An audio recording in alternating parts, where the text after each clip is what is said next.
on the Eurogroup yesterday, there was some, let's say, a bit of confusion with different plans, proposals, and what it seems to be an ultimatum on the table. But first, what I would like to know is what is your assessment of this meeting, and also if you think that it's realistic to expect a request for an extension from the Greek side before Friday. On the overall assessment of yesterday's Eurogroup, I would like to say that the European Commission plays fully its role as an honest broker, working very closely together with all the institutions and actors involved for a solution. As you have heard us saying many times from this lectern, the final decision will have to be agreed between all 19 member states of the Eurozone. And we feel that yesterday's Eurogroup made this very clear. Follow up?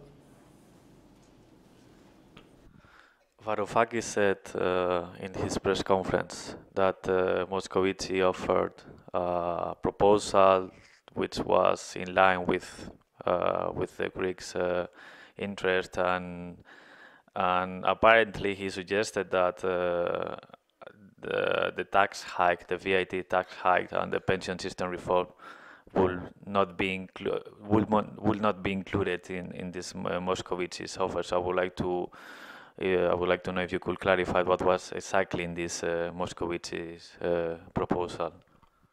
Okay, let's call Annika, who has spent most of her day in Eurogroup, to tell us which of the 25 drafts and papers that we saw circulating caught your attention, Jorge.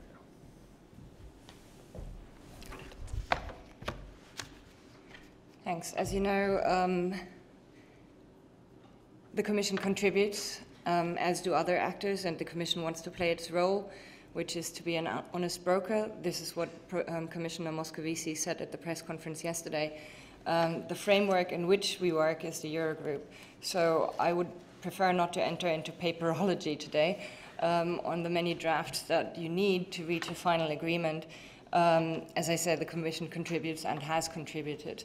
Constructive exchanges did take place with Minister Varoufakis on the different elements of a possible statement prior to the Eurogroup, and it's then the mandate of the Eurogroup chair to formally submit to the Eurogroup members. So I'd rather not enter into all the several different drafts that you've seen floating around. Other questions? Yes, please. Just bearing in mind your last comments, is it fair to say that the Dijsselbloem draft that was reported on last night, which talked about a 6-month technical extension, was that the draft that prevailed over other drafts yesterday? Thank you. I think, again, that would be entering into paperology. There are a lot of drafts before you reach a final agreement. As I can only point you to what our Vice President Dombrovskis and Commissioner Moscovici both said in accordance with everyone else at the Eurogroup yesterday. Eurogroup Chair Dijsselbloem also said this, that they made it all very clear that the next step has to be Greece asking for an extension to the existing program. David? Ou David? Oui, merci Margaritis. Je vais utiliser le français, plus facile. Je voulais savoir dans quelle mesure les contacts que la Commission a eus avec M. Varoufakis, mais je crois aussi en même temps avec le Premier ministre Tsipras, ont été coordonnés avec le président de l'Eurogroupe, Dijsselbloem. Tous les contacts que le président et les acteurs impliqués de la Commission se sont engagés dans ce dossier sont en concertation avec le président de l'Eurogroupe et les autres acteurs institutionnels de la zone euro, puisque les décisions et le contexte pour ces décisions est l'Eurogroupe, à côté de la rue. Manoli. Le temps, ce que je ne comprends pas. Oui, je peux. Oui. On a lu de différents papiers, 25, 30, je ne sais pas combien, mais dans tout ça que j'ai lu, et dites-moi si c'est vrai, je crois que la Grèce accepte sur le principe une demande de prolongation. La conditionnalité peut être différente dans les différents papiers, mais j'ai l'impression qu'en principe, les Grecs acceptent de faire une demande. Restons à ce stade sur les déclarations formelles telles que Annika et moi, nous venons de vous le fournir, parce que tous ces papiers, comme vous le savez mieux que nous, n'ont pas abouti à un document, à un accord formel. Alors, tout ce qui a précédé sont de drafts, de projets qui reflétaient une évolution qui est toujours en cours, qui n'a pas abouti. Alors, la réponse à ta question, je pense qu'il faut la chercher à la fin de ce processus, pas avant que ce processus finalise. Now is your moment, yes, at the end. Oui, c'est un lien avec ce que vous venez de dire. Je ne comprends pas comment ça s'est fait que la Commission a présenté un papier au ministre Varoufakis avant la réunion, papier auquel il est d'accord, et à la fin, ce papier a disparu. L'autre question est, est-ce que la Commission a un plan B au fait à ce qui arrive à ces jours, par rapport à la Grèce, bien sûr? Le plan A et la Commission, c'est qu'il y ait un accord à 19. Et c'est le seul plan que nous avons sur la table. En ce qui concerne l'évolution de ce projet, Annika a été très claire. On parle des idées, que dans notre rôle de facilitateur et de honest broker, nous avons contribué, comme d'autres, à plusieurs étapes. Et c'est un processus qui est un processus qui n'est pas étrangère ou bizarre dans des négociations de ce type. Lorenzo. Oui, mais évidemment, il y a des papiers qui nous intéressent, des différents drafts. On comprend très bien qu'il y a des différentes idées qui sont mises dans le contexte des négociations et que parfois on peut revenir en arrière, etc. Mais j'ai l'impression, et c'est ça ma question, qu'en fait, ce qui bloque là, le blocage, et on l'a vu justement avec cette histoire de Moscovici et Varoufakis qui allait très bien dans leur... c'est ce que Varoufakis a dit, dans leur colloque, et après, le papier a été changé par l'Eurogroupe. Ce qui bloque, on a l'impression, c'est politique. Et je me réfère à ce que Moscovici disait, qu'il faut être logique et pas idéologique. Mais je crois que l'idéologie là, à ce que je vois au moins, c'est que on ne peut pas laisser que les Grecs aient cette solution facilement.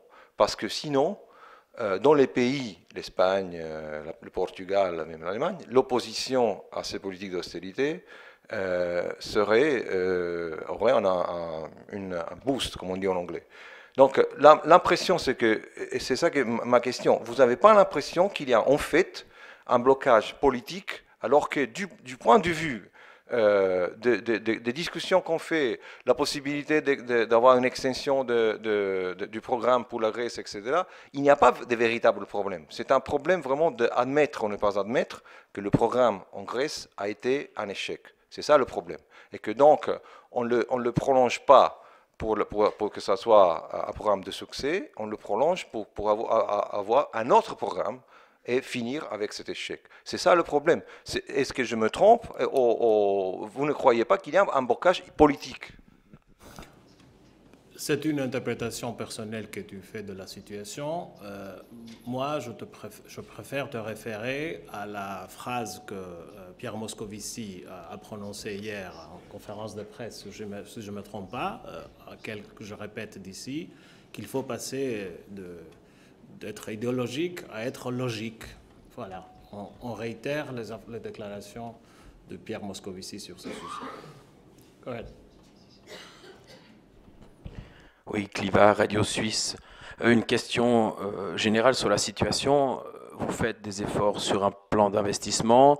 il y a de la flexibilité en matière budgétaire, différentes choses. Est-ce que vous ne craignez pas que le spectacle auquel on assiste actuellement décrédibilise toute la zone euro et que vos efforts, ceux de la Commission, soient ruinés? Non, c'est une lecture assez dramatique que tu fais. Nous sommes dans une logique de recherche d'un accord à 19. Et nous sommes dans une semaine où il y a des mouvements. Je dis au début que la Commission jouera pleinement son rôle de facilitateur pour que cet accord à 19 puisse se reproduire. Follow-up? Sur la durée, combien de temps est-ce que ça peut durer pour que ce soit encore un rôle de facilitateur et à partir de quand est-ce que ça devient dramatique? Ben, je pense que tout ça a été discuté hier sur le délai. Annika, on n'a rien d'autre à ajouter. On a toujours cette possibilité d'un Eurogroupe pour le vendredi. Et les délais sont ce qu'ils sont. Mais il faut rester dans une logique de recherche d'un accord que nous considérons qui est aussi possible. Anything else? Yes, please, go ahead. It seems that apart from the extension wording and all these problems, one of the main problems that Mr. Varoufakis stressed as far as the draft is concerned, the Dijsselbloem draft, it was that there were some measures, very specific measures mentioned, like pension reforms or labor market reforms. However, the proposal that he was supposed to sign referred to other kind of reforms like tax or that kind of reforms. Do you think that there might be like a medium solution, like to have to mention reforms that the Greek government could accept? This being paperology.